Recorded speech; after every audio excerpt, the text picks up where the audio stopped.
Good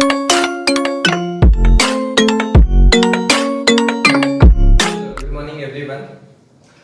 पिछले साल से पूरे देश में, पूरी दुनिया में लॉकडाउन लगा है। इसके वजह से पूरे देश के बच्चों की पढ़ाई, हमारे देश के बच्चों की, ये पूरी नहीं हो रही है अच्छे से। अभी ऐसे सिचुएशन में कुछ अलग तरीका बना के आपको पढ़ाई करना, ये अभी की जरूरत है। इसके लिए हम आज से महाराष्ट्र में या पूरे देश में जो लोग पढ़ाई करने वाले हैं 7th 8th 9th 10th, उनके लिए हम एक यूट्यूब चैनल खोल रहे हैं।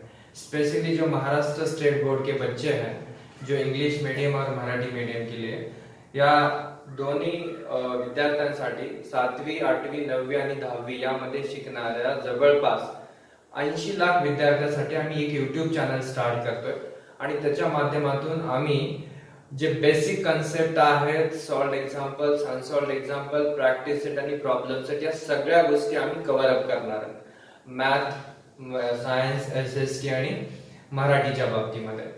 तर माझी सगळ्यांना रिक्वेस्ट आहे की आमच्या या चॅनलला सगळ्यांनी सबस्क्राइब करा आणि बेल आयकॉनचं बटन दाबा, जेणेकरून तुम्हाला सगळे व्हिडिओज आमचे बघायला भेटतील आणि एकदम कन्सेप्ट क्लिअर होतील। या पद्धतीने आम्ही हे करणार आहोत। तर आज आपण पहिलं लेक्चर हे 10th पासून स्टार्ट करणार आहे। 10th चा मॅथ 1 चा फर्स्ट चॅप्टर आपण शिकणार आहे, ज्याचं नाव आहे लिनियर इक्वेशन इन 2 व्हेरिएबल्स। या चॅप्टर मध्ये मराठी मीडियमचे लेक्चर्स आपण नंतर बनवणार आहोत। सध्या आपण इंग्लिश मीडियमचे लेक्चर बनवतोय, त्यानंतर आपण मराठी मीडियमचे लेक्चर बनवणार आहोत। ठीक आहे, तर पहिल्या चॅप्टरचं नाव आहे linear equation in 2 variable. Linear equation in 2 variables. या चॅप्टरच्या नावामध्ये बरंच काही दडलेलं आहे, है ना। या चॅप्टरचं नाव समजल्यानंतर बाकी बऱ्याच गोष्टी क्लिअर होतात। तर ह्याच्यामध्ये काय सांगितलंय की 2 व्हेरिएबल्स। या चॅप्टर मध्ये किती व्हेरिएबल आहेत? There are 2 variables in this chapter. मग व्हेरिएबल्स इंडिकेट कशाने करतो? आपण खूप पहिलेपासून शिकत आलोय। व्हेरिएबल इंडिकेट करतोय जसे की XY, MN, PQ and so on. अशा कुठल्याही एनी अल्फाबेटनी व्हेरिएबल्स आपण काय करतो? इंडिकेट करतो। आणि त्याच्यानंतर लिनियर, या लिनियरचा वर्डचा मीनिंग आपण 9th स्टँडर्ड मध्ये शिकलोय। तर याचं 9th स्टँडर्ड मध्ये काय होतं? तर 9th स्टँडर्ड मध्ये एक पॉलिनॉमियल नावाचा टॉपिक आहे। त्या पॉलिनॉमियल नावाच्या टॉपिक मध्ये आपण या लिनियरचा मीनिंग शिकलेला आहे। मग या पॉलिनॉमियल मध्ये पॉलिनॉमियलचा पहिल्यांदा मीनिंग बघू आपण।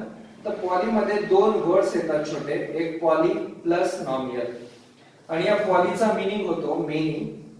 पॉलीचा मीनिंग काय होतो? मेनी। आणि नॉमियलचा मीनिंग होतो टर्म्स।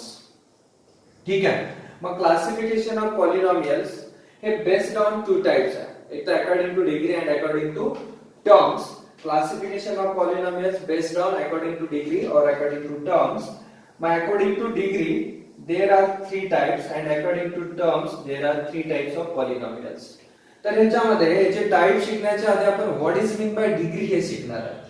तर डिग्री म्हटल्यानंतर बऱ्याच लोकांना माहिती असतं की हायेस्ट पॉवर, है ना। डिग्रीचा आपण डेफिनेशन जेव्हा शिकतो तेव्हा आपण याच्यामध्ये शिकतो फक्त highest power, but he incomplete definition आहे। हायेस्ट पॉवर नाही, बऱ्याच लोकांना बऱ्याच इन्स्टिट्यूट मध्ये, बऱ्याच स्कूल मध्ये शिकवलं जातं की definition of degree. Mug definition of degree म्हटलं की मुलं पाठ करतात की highest power, but he incomplete definition आहे। तर हायेस्ट पॉवर म्हटल्यानंतर मी बऱ्याच स्टुडंटना क्वेश्चन विचारतो की 7 टू द पॉवर याचा डिग्री किती? तर मुलं ऑब्वियसली सांगतात की 8, कारण त्यांना माहिती असते की हायेस्ट पॉवर, बट हा हायेस्ट पॉवर नाहीये। तर याची डेफिनेशन काय? Highest power of the variable. Highest power of the variable आपण बुक मध्ये शिकलाय। आणि बुक मध्ये त्याच्यानंतरची एक लाईन आहे की degree of constant variable is 0, आहे की नाही। मग त्याच्यासाठी आपण डिग्रीची कंप्लीट डेफिनेशन आधी शिकली पाहिजे। What is definition of degree? Highest power of the variable. Highest power of the variable. तो यहाँ पे वेरिएबल नहीं है, ये कांस्टेंट टर्म है। जो कांस्टेंट टर्म का डिग्री होता है 0। अब ये 0 डिग्री आता कैसे है ये भी आपको सीखना है। यहाँ पे x टू द पावर 0 अगर उसके साथ कनेक्ट किया, ये 8th स्टैंडर्ड में जाता है। 8th स्टैंडर्ड में एक चैप्टर सीखा आप लोगों ने, एक्सपोनेंट्स एंड पावर्स। और एक्सपोनेंट्स एंड पावर्स में क्या सीखा है? अगर किसी का भी पावर अगर 0 रहा तो उसकी वैल्यू होती है 1, है ना। म्हणजे a टू द पावर 0 याची व्हॅल्यू किती असते? 1। x टू द पावर 0 याची व्हॅल्यू किती असते? 1। आणि मी जर ह्याला x टू द पॉवर 0 सोबत कनेक्ट केला म्हणजे मी ह्याला 1 नी मल्टिप्लाय करतोय. ह्या x टू द पॉवर 0 ची व्हॅल्यू किती आहे? x टू द पॉवर 0 ची व्हॅल्यू आहे 1. म्हणजे 1 नी मल्टिप्लाय केलं तर कुठल्याही व्हॅल्यू मध्ये जास्त फरक पडत नाही. म्हणून x टू द पॉवर 0 नी कनेक्ट करतोय. आणि म्हणून डिग्रीची डेफिनेशन काय मग? Highest power of the variable. Highest power of the variable, इसमें वेरिएबल का पावर कितना है? 0 है. दैट्स वाई इसका डिग्री कितना होता है? 0 होता है ना. तो अब ये डिग्री मतलब समझा? डिग्री मतलब क्या होता है? मैंने लिखा x टू द पावर 8 तो इसका डिग्री 8 होगा, है ना. y टू द पावर 7 तो इसका डिग्री 7 होगा. तो वेरिएबल का पावर जो होता है उसको बोलते हैं degree. Three types of polynomials, that is linear, and second one quadratic, and third one is cubic. Third one is cubic. आणि ह्याच्या टर्म्स मध्ये पण टाइप्स आहेत जे आहेत monomial, binomial and trinomial. Binomial and trinomial.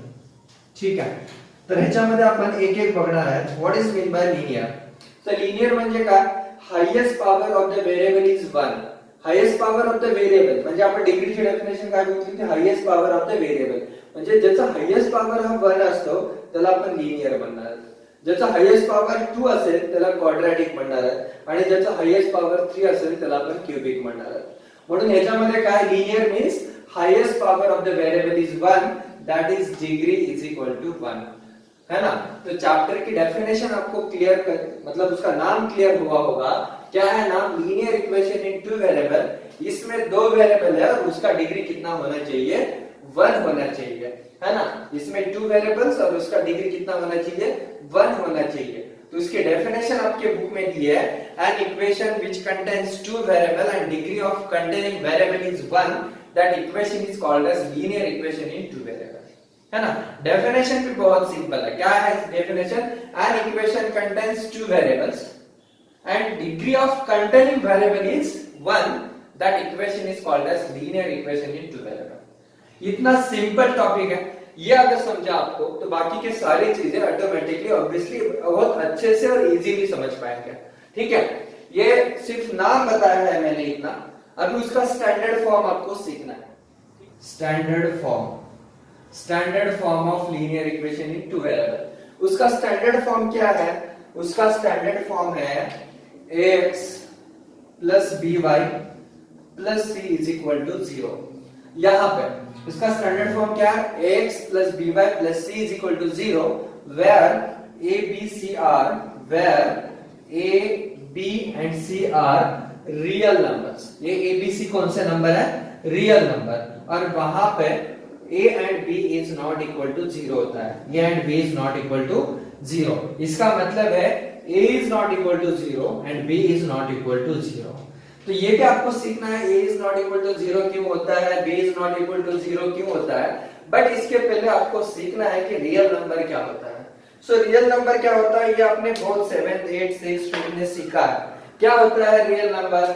इसमें देखो आप लोगों ने सीखा है नेचुरल नंबर. तो नेचुरल नंबर क्या होते हैं? जो नंबर 1 से स्टार्ट होते हैं उसको बोलते हैं नेचुरल नंबर. इसके बाद आप लोगों ने सीखा है होल नंबर. तो होल नंबर किसको बोलते हैं? जो नंबर स्टार्ट होते हैं 0 से उसको बोलेंगे whole number. The number starts from 0 to infinity, that number is called as whole number. Number starts from 1 to infinity, that number is called as natural number. Then इसके बाद आपको सीखना है integer number. So integer numbers किसको बोलते हैं? It includes negative number, positive number और zero. उसमें नेगेटिव नंबर भी आते हैं, पॉजिटिव नंबर भी आते हैं और जीरो भी आता है. उसको क्या बोलेंगे? इंटीजर्स बोलेंगे. देन उसके बाद आप लोगों ने सीखा है रैशनल नंबर. तो रैशनल नंबर क्या होते हैं? The number in the form of p by q. The number in the form of p by q, but q is not equal to 0, that number is called as rational number. तो अभी भी आपके मन में ये सवाल आना चाहिए कि why q is not equal to 0. ऐसे छोटे छोटे सवाल आपके मन में आना चाहिए, कंसेप्चुअली क्लियर होना चाहिए. q is equal to अगर 0 रहा तो उसका आंसर होता है do not define. और इसका आंसर do not define क्यों होता है ये भी आपको सीखना है. देखो मैं यहाँ पे एक एग्जांपल देता हूँ. अगर एक ये दिख रहा है, या अगर 100 डिवाइडेड बाय 100 किया मैंने तो उसका आंसर आता है 1. अगर 100 डिवाइडेड बाय 50 किया तो इसका आंसर आता है 2. अगर मैंने 100 डिवाइडेड बाय 20 किया तो इसका आंसर आता है 5. एंड अगर मैंने 100 डिवाइडेड बाय 10 किया तो उसका आंसर आता है 10। यहाँ पे 100 डिवाइडेड बाय 1 उसका आंसर है 100। सो 100 डिवाइडेड बाय 0 किया तो उसका आंसर फाइंड आउट नहीं होता, इसके लिए उसका आंसर आता है डू नॉट डिफाइन या डू नॉट डिफाइन। डीएनडी का मतलब क्या होता है? डू नॉट डिस्टर्ब नहीं, तो उसका आंसर होता है डू नॉट डिफाइन, है ना। यहाँ पे देखो 100 डिवाइडेड, मैं 100 डिवाइडेड बाय 100 किया 1 आया, 100 डिवाइडेड बाय 50 किया 2 आया, 100 डिवाइडेड बाय 20 किया 5 आ रहा है, 100 डिवाइडेड बाय 10 किया 10 आ रहा है। सो 100 डिवाइडेड बाय 1 किया तो 100 आ रहा है। अगर 100 डिवाइडेड बाय 100 है, सो 100 डिवाइडेड बाय 0 कितना होगा? इससे भी कम है, तो इससे ज्यादा आना चाहिए, तो अपन ये सॉल्व नहीं कर सकते, इसके लिए इसकी वैल्यू होती है डू नॉट डिफाइन। सो इसका आंसर आता है डू नॉट डिफाइंड, है उसको शॉर्ट फॉर्म में लिखते हैं डीएनडी। ठीक है, ये rational number. Then irrational number. Irrational number क्या होते हैं? इरेशनल नंबर होते हैं non terminating and non recurring, है ना। जो टर्मिनेटिंग, अभी non terminating and non recurring, इसमें भी एक वर्ड आपको सीखना है, what is mean by non terminating and non recurring, है ना। तो इसके लिए आपको 2-3 कंसेप्ट सीखने होंगे। कौन से? एक तो terminating, again non terminating, recurring. Recurring को रिपीटिंग भी बोलते हैं, रिकरिंग को रिपीटिंग भी बोलते हैं, और दूसरा है नॉन रिकरिंग, उसको नॉन रिपीटिंग भी बोलते हैं। तो टर्मिनेट, ये मूवी आपने देखा होगा टर्मिनेटर, उसमें सारे मर जाते हैं, है ना। टर्मिनेट मतलब सब कुछ खत्म होना, एंड होना, उसको बोलते हैं टर्मिनेटिंग। नॉन टर्मिनेटिंग किसको बोलते हैं? जिसका एंड नहीं होता, उसको बोलेंगे नॉन टर्मिनेटिंग। रिकरिंग या रिपीटिंग मतलब जो नंबर रिपीट आ रहा है, उसको बोलेंगे रिकरिंग या रिपीटिंग। और नॉन रिकरिंग उसका मतलब होता है जो रिपीट भी नहीं हो रहे हैं, है ना। तो अभी इरेशनल नंबर की डेफिनेशन है non terminating and non recurring, मतलब जिसका एंड कभी नहीं होता बट डबल नंबर रिपीट नहीं होते, उसको बोलेंगे इरेशनल नंबर। जैसे कि for example 22/7, it is the example of irrational number, है ना। अगर रैशनल नंबर का देखो 10 डिवाइडेड बाय 3 किया, तो उसको अगर सॉल्व करेंगे आप, 3 1 जा 3, 3 3 जा 9, अगेन 1 रिमेनिंग पॉइंट दिया, 0 दिया, 3 3 जा 9, 3 3 जा 9, तो उसको दिन भर भी सॉल्व करेंगे तो 3 3 आएगा, तो उसमें 3 नंबर रिपीट हो रहा है, इसके लिए ये इरेशनल नंबर का एग्जांपल नहीं है।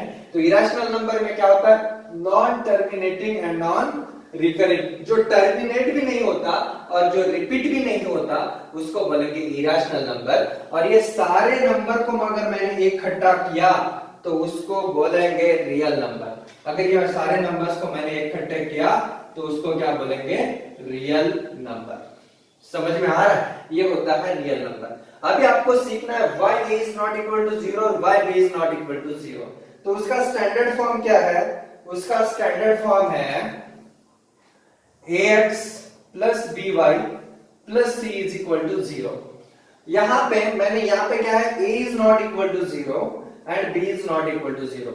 अगर मैंने a is equal to 0 put किया तो देखो a is equal to 0 put किया, इसका मतलब a के जगह पे मैं 0 पुट करूंगा into x plus by plus c is equal to 0। अगर मैंने x को 0 के साथ मल्टीप्लाई किया, आपको तो पता है अगर कौन से भी नंबर को 0 से मल्टीप्लाई करेंगे तो उसका आंसर आता है 0। सो 0 से मल्टीप्लाई कर तो 0 plus by plus c is equal to 0। सो ये रहेगा by plus c is equal to 0। तो ये linear equation in one variable में कन्वर्ट होता है। अपन को चैप्टर का नाम क्या है? 2 वेरिएबल चाहिए, तो 2 वेरिएबल नहीं रहेंगे। वैसे ही अगर b की वैल्यू 0 पुट कर दी तो उसका भी वैल्यू चेंज होकर 1 वेरिएबल में कन्वर्ट होगा। That's why a and b is not equal to 0। यहां तक की कंसेप्ट आप अभी सीखने वाले हैं। इसके बाद में जो दूसरा वीडियो है, मैंने बाद में जिसके सॉल्व एग्जांपल, उसके टाइप्स, मेथड्स में बाकी आने वाले, मतलब इसके बाद में जो व्हिडिओ आएगा याच्या नंतर येणाऱ्या व्हिडिओ मध्ये हे मी सगळं तुम्हाला सांगणार आहे।